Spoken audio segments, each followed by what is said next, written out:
ഉദ്ഘാടനം ചെയ്തു. സ്കൂളുകളിലേക്കുള്ള കുട്ടികളുടെ യാത്രയും എത്തിച്ചേരുന്ന സമയവും എല്ലാം അപ്പോൾ മെസ്സേജ് മുഖാന്തരം മാതാപിതാക്കളെ അറിയിക്കുന്നതാണ് സംവിധാനം. ചിപ്പടങ്ങിയ തിരിച്ചറിയൽ കാർഡ് മുഖാന്തരം കുട്ടികളുടെ യാത്രാ വിവരങ്ങൾ രക്ഷകർത്താക്കളെയും സ്കൂൾ അധികൃതരെയും അറിയിക്കുന്നതാണ് പദ്ധതി. സ്കൂൾ ബസ്സിലും വെച്ചിരിക്കുന്ന ടവറിന്റെ സഹായത്താൽ SMS മുഖാന്തരമാണ് അറിയിപ്പുകൾ പോവുക. ടവറിന്റെ പരിധിയിൽ കുട്ടി കയറുമ്പോഴും ഇറങ്ങുമ്പോഴുമാണ് മെസ്സേജ് പ്രവർത്തിക്കുന്നത്. തിരുവനന്തപുരത്ത് മന്ത്രി KM മാണി പദ്ധതി ഉദ്ഘാടനം ചെയ്തു.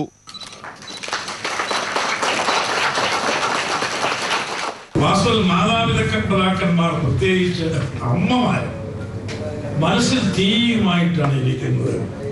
എൻ്റെ കുട്ടി അവിടെ ചെന്നെത്തിയോ? ആദ്യത്തെ വിഷമം വണ്ടിയിൽ അയച്ചു. പിന്നെ വാനിലാണ് കുട്ടികളെല്ലാം കളക്ട് ചെയ്തുകൊണ്ട് വാനി പോകുന്നു. അയ്യോ, തിരിച്ചു വണ്ടിയെ കയറിയോ? എന്ത് സംഭവിച്ചു? ഇതൊക്കെ എപ്പോഴും ഉത്കണ്ഠയാണ് മാതാപിതാക്കന്മാർ, പ്രത്യേകിച്ച് പുരുഷന്മാർക്ക് എത്രയും അമ്മമാർക്ക് വലിയ ഉത്കണ്ഠയാണ്. അപ്പൊ ഇത് വാസന പറഞ്ഞാൽ അത് ഉത്കണ്ഠയ്ക്ക് കാരണവുമുണ്ട്. പലപ്പോഴും ഇന്ന് സുരക്ഷിതത്വത്തിന്റെ കുറവുണ്ട്, പ്രത്യേകിച്ച് കുട്ടികളുടെ മേലുള്ള എക്സസസ് ഒക്കെ ധാരാളമുണ്ടായിരുന്നു. ടെക്നോ പാർക്കിലെ എക്സോൾട്ട് എന്ന കമ്പനിയാണ് പദ്ധതിക്ക് പിന്നിൽ. കേരളത്തിലെ മുഴുവൻ സ്കൂളുകളിലും പദ്ധതി എത്തിക്കാനാണ് കമ്പനിയുടെ ശ്രമം. അമൃത ന്യൂസ്, തിരുവനന്തപുരം.